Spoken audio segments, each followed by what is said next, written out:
good evening. Welcome to Living Arts. I'm your host, Jackie Suarez. Thank you for tuning in. I hope everyone's enjoying their summer. I'm very pleased to have my next guest on. Her name is Deb Carlin Polhill. She's a singer, songwriter, most recently an author. And I'd like to welcome her to the show. Deb, how are you? I'm great. Thank you so much, Jackie, for having me. I am totally thrilled to have you on. I got to see, I guess, a little excerpt of what we're going to be discussing. The name of the book is Love, Honor, Celebrate, A Mother's Journey of Transition. Yes. And it's actually, has it been released or is it going to? It's just been released. We actually just received them last Friday. And we'll have a book launch and signing this Saturday, June 29th. So that's the official release date. We've done a couple of private releases thus far, though, already. Okay. Well, I think the best way to start to talk about this is to, I guess maybe if you could give our audience a summation of what the book is about, the topic, and I guess we'll start with that.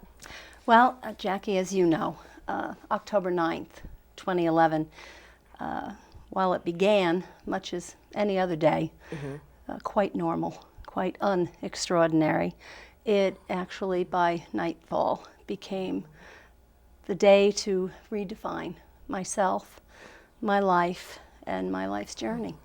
My youngest daughter, Kate Siobhan, passed on that fateful day. She was 28 years old. To say that Kate was love and light in my life and our family's life, her friends and beyond, would be truly an understatement. Kind of discovered very, very early on, in fact, the very night that we learned of her passing, that we had to try to steady ourselves, Bob and I, my dear husband. It was a tragedy, the likes of which we had never imagined. Totally a shock, nothing expected here. Beautiful, healthy, hardworking young woman passes in the night. Just, to this day, it's been just 20 months. Right. And to this day, it still holds shock and reverberation in my heart and my soul. But we found ways very quickly. I guess I'll call them tools. Ways to try to cope, to try to understand. Right. And, understand. Do you ever really understand? Something like this. Kind of talk about things that we're not meant to know. In Right. one of the songs, anyway. But just a revelation, a realization, and I guess the understanding was that there were these life lessons that were being played out in my own life and presented to me. I mean, presented in a very profound way. And while it's the heartbreak and sadness of my life, to be sure, some of the realizations, some of the experiences have been so uplifting, and I'm so grateful. Well, that was one of the things. I mean, I guess on the surface, when I first got some information about the book you were writing and had, I had a chance to read it, or before I had a chance to read it, I was like, maybe this is, obviously this loss is so devastating, and this is also maybe someone that's not been able to let go, behind the profound sadness or the profound loss. But, as I read it, I couldn't have been more wrong, because I found it to be so uplifting. And it wasn't about holding on to the past. It was about this journey that you've been on. And quite frankly, the journey that Kate Siobhan has taken as well. Thank you. So that's what I got from it. Well, I couldn't ask for more. One of the things that happened so early on was actually at Caitlin's services. And I talk about it in the book, as her mother, having to step away from a casket. And what I thought was perhaps leave my daughter. Well, an impossibility to be sure. So if that was what I was going to be faced with and what I was going to have to do, well, that wasn't going to work. Right. But I realized in that instant as I rose next to her that I wasn't stepping away from her. I wasn't leaving her. I was moving with her. And that realization and that profound lesson for me has enabled me to live, not just exist. Right, of course. What a blessing. Absolutely. You know, I guess one of the things that I was thinking, and you know, as I was reading this, do you think? And there's several points there, you know, in the book where you say, you know, everyone's energy is something that lives on past their physical form. I do believe Right, and as you know, I grew up Catholic. I'm Catholic, and I've always, you know, believed that the soul is eternal. Yes. So I was just wondering, do you think this, what you're feeling now, or how you see someone's life energy, and what happens to them after they die, do you feel that you would have maybe felt the way that you feel now had Kate not died? Well, the funny thing is, I always believed this. Really? But Caitlin's passing has further validated and provided me such absolution of my beliefs. And I was raised Catholic also, and I have tremendous respect for organized religions in general. They're not necessarily my belief system or structure, totally, but I'm happy for the way I was raised and the way I raised my girls, for the lessons and the values. There's so many beautiful and wonderful values that I am totally in concert with. But the passing of a body, I think actually C.S. Lewis said it best. Okay. You don't have a soul. You are a soul. You have a body. Right. And bodies are wonderful vehicles, and they serve us very well in this dimension, especially vehicles such as Miss Kate Siobhan Polhill was blessed with. Right.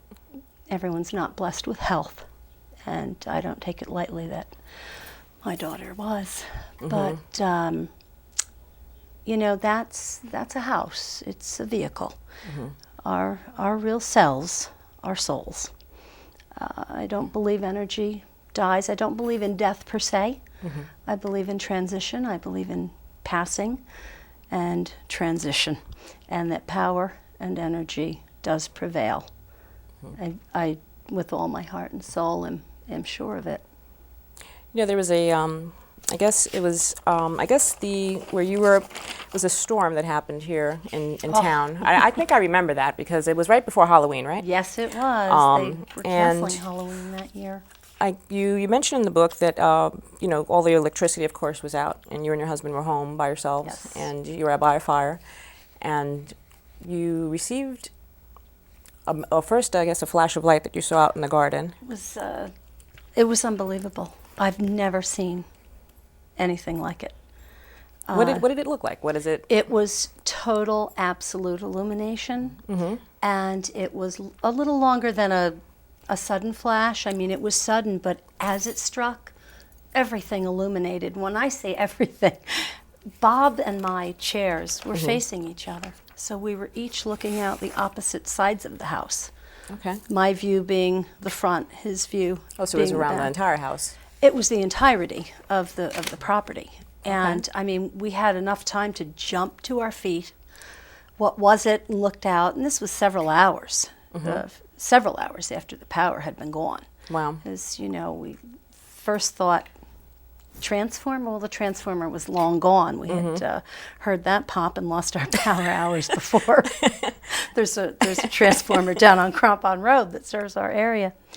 No, it was absolutely. It was spectacular. To say that it was a light is the most accurate way to describe it. But there was a purity and an absolute energy to this light that was all-encompassing, and we could feel it. I guess, I mean, not that you needed validation from it, but the fact that you both have seen the same thing and experienced the same thing. It did just that, though. Yeah. It was further validation, and we felt it was a very, very special Well, I guess commune. what happened after that with your cell phone service, or your phones being out, or you turning off the battery, why don't you tell our audience what happened after that? Yes, it was, not long after the flash, and we were sitting, and we were in front of a fire for, there was no heat. It was late October when that really wicked storm came. Everything at our home at Orchard Farm fell. Trees, branches, everything down. It was the first time we had lost power since the girls were tiny, so in about 25 years. And as we're sitting there talking, we start to hear a static. And we're thinking, well, there's no power. So I look and I said, it sounds like it's the cell phone.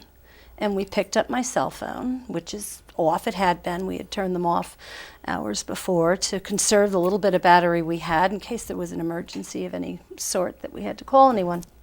And picked it up, and just this very clear, very, very loud static. And we just couldn't figure it out. And I simply handed the phone to Bob and said, I think this is your chance if there's anything else you'd like to say. We didn't have goodbyes per se. Right, because with it happened so suddenly. It was so sudden. But, it was funny. We each took our moment with that phone. And to tell you the truth, I don't mean to say joke, but, sometimes humor is really a wonderful medicine. Right. And I often joke with folks that, I used to have to pay AT&T or Verizon an awful lot to keep in touch with Kate Chavon. She traveled mightily, and we were always in touch. And we would speak daily, whether she was in Europe or New York City, wherever she was. And this was the beginning of a 24/7 connect, courtesy of the universe. I guess there was a deeper. I guess at that point, what did you take away from that experience? What do you think she wanted from that, or what was happening behind the scenes when that occurred? Well, in all seriousness, I really do believe that Caitlin's energy needed to let us know. She wanted to make contact with you. I'm here. We are in contact. You've got me. I've got you. And that forever tether is just that. Forever.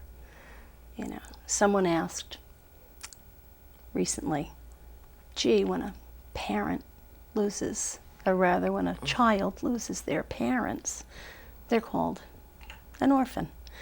And when a person loses their spouse, they're called a widow or a widower. Why don't we have a name? Why don't we have a name, those that have lost children? And I said, you do have a name. It is mother and it is father. And there is no finer name, and that connection never changes. That's why there's no other name. You are forever mother, father, and child. Wow. Forever and always. Do you think, I guess, what do you say to someone that says that this may be your grief talking, the connections that you feel? Well, who am I to judge, Jackie? I'm just Deb. I mean, who am I to judge? Right, well, as they always say, what other people think is none of your business, right? Yeah. Well, I wouldn't want to say that to someone, because I have learned that so much of what's said, so much of the connection that people make with you, although we're all awkward, no one knows how to do this, quite frankly. Right. No one knows what to say. No one knows how to do it. I mean, myself included. It's a slippery slope. What I would say to anyone that would question me would be, I know what I know. If it is grief talking, let it talk on. It's an Good answer. extremely comforting aspect of it. But I do believe in my heart it is well beyond that. And I guess that's all I could say about it. People are entitled to Their opinions. views, their opinions. I mean, we all have them. It's quite personal. I'm grateful that I'm steadfast in mine. That's a very good answer to give to someone. Do you think the connection between people exists before they are born? That's a question that I've pondered. That was not something that I had considered prior to Caitlin's passing, but it's certainly one that I consider now. I wish I had an absolute answer. I wish anyone did. But I believe that that is an absolute possibility, and it makes an awful lot of sense to me. You know. Yeah. I mean, and also, if the connection exists after someone leaves their body, well, I guess that's also a very big area that we could all Yes, talk it about. is. But I want to, I guess, discuss what was it that you hoped to gain?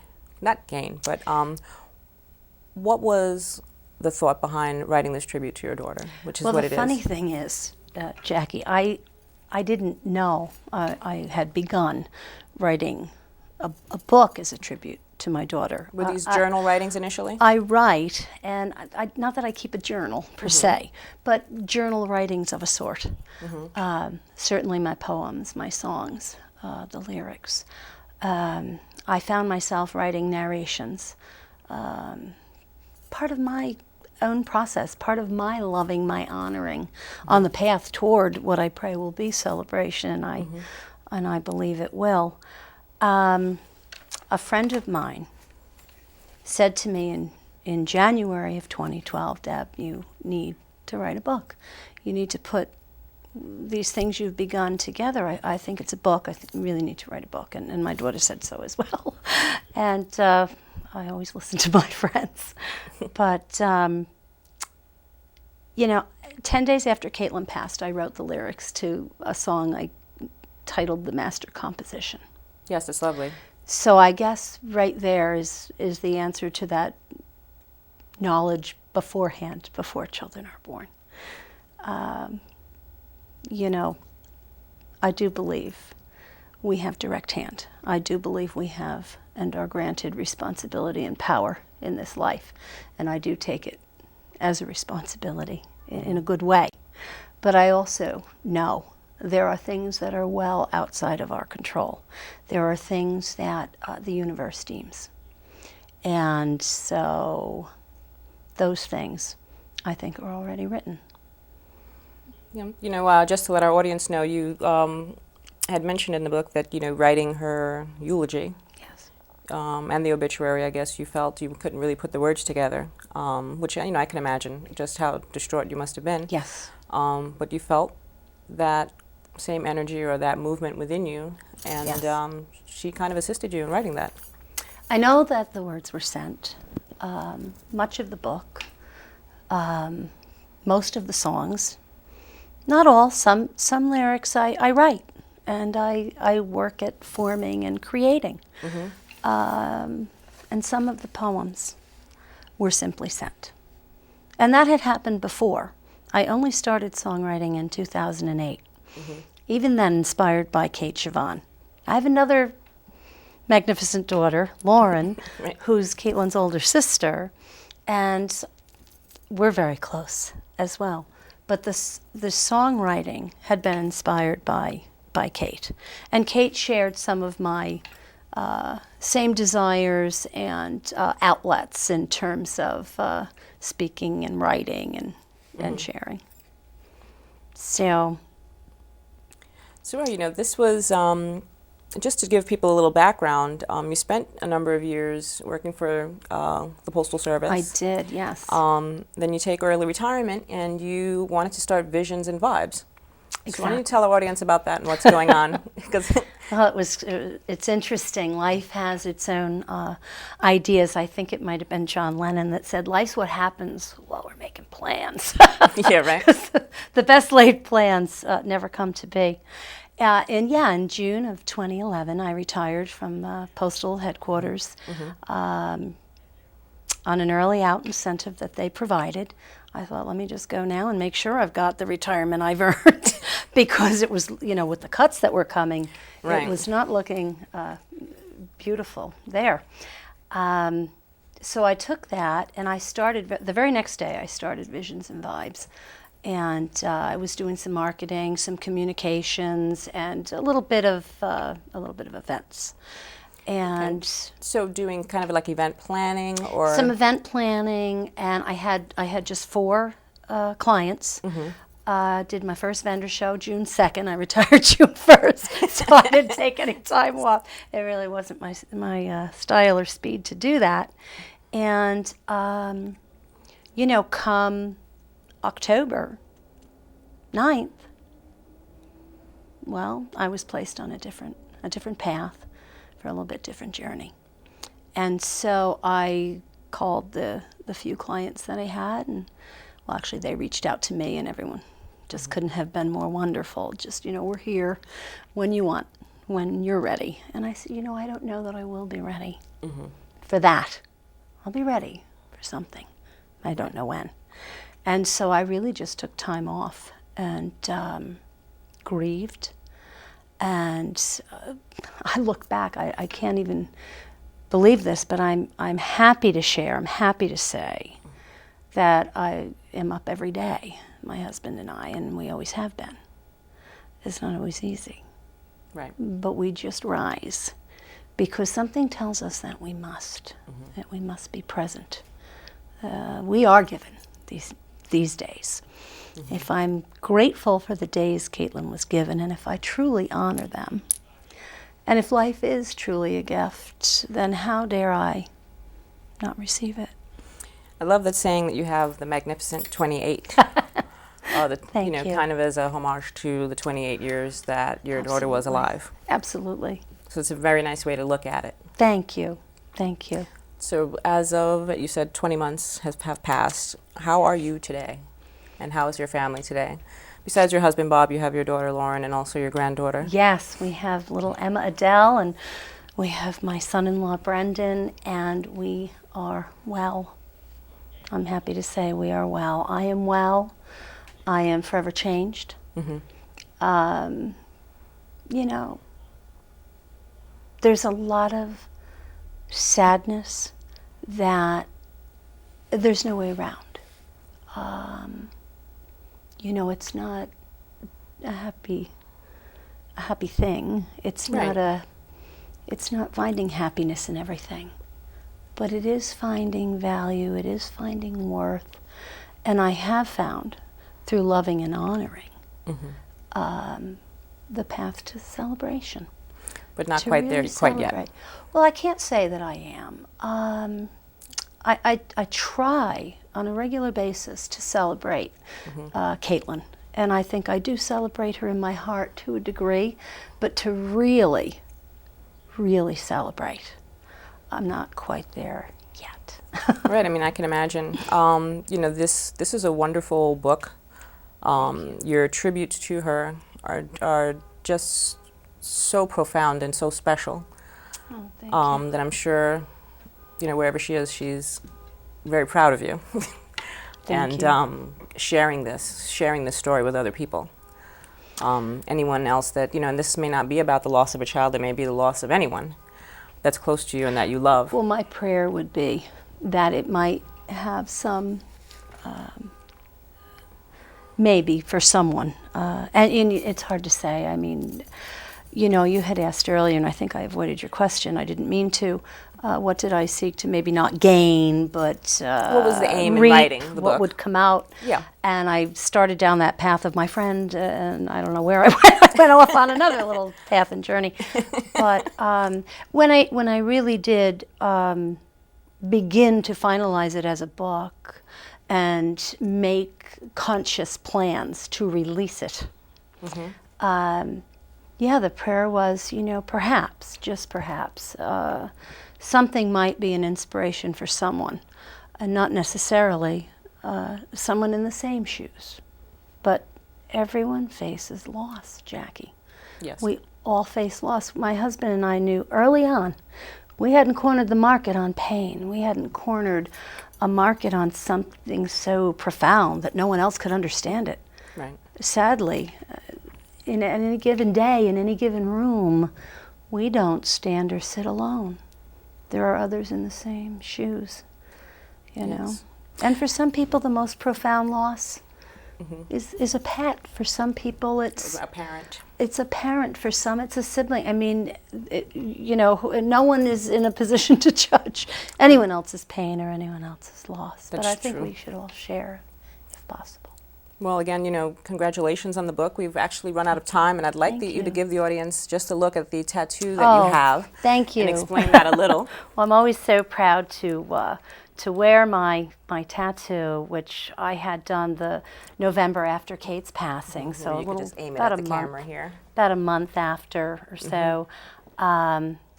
The dragonfly, and I go into it in depth in the book, the dragonfly is forever and always now our symbol of transition and power. Kate herself gave it to us when she lost her grandfather, just shortly before her own unexpected passing. And this is her own signature, and her ashes are mixed into the ink.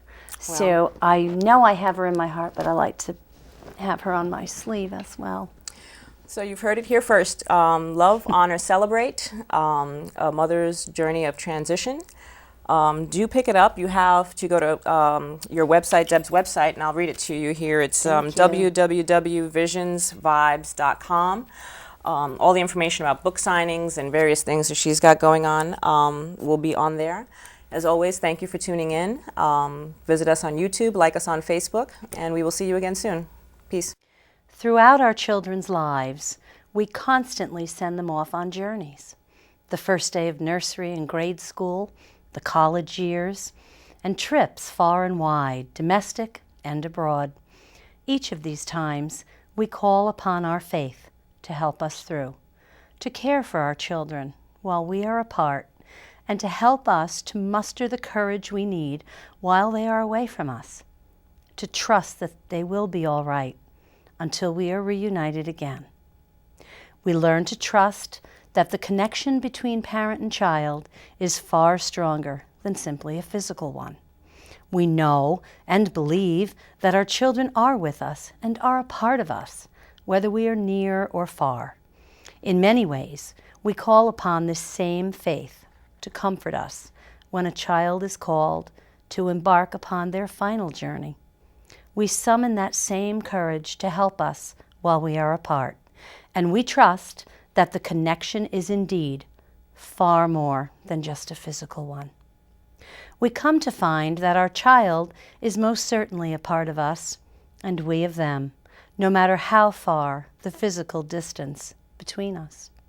We come to experience firsthand the ties that bind, and learn that they are both physical and spiritual in nature.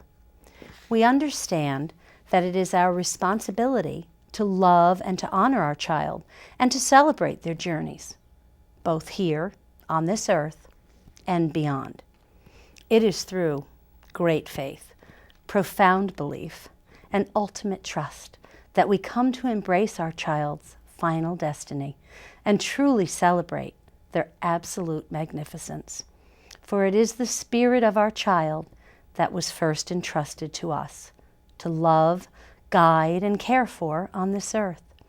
And it is finally their spirit that we love, honor, and celebrate throughout their final journey as they realize their ultimate destiny.